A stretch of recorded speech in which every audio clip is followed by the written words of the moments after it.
আর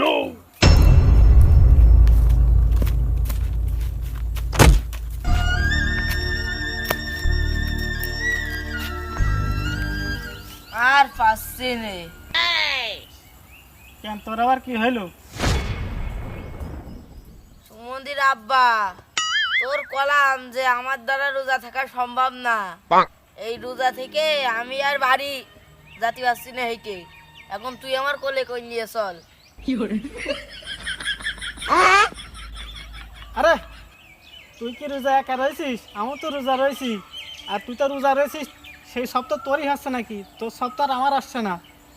2 দিন পরে যাওয়ানে মরে সবই থাকবে না পড়ে। এই 2 দিনকে দুনিয়ায় একটু কষ্ট করলে কি সমস্যা? আর খেয়ে খেয়ে তো তুই কুমড়ো পটাশ হচ্ছিস। আমার মতো তো আর এরকম চেঙ্গিস খান হচ্ছিস নে।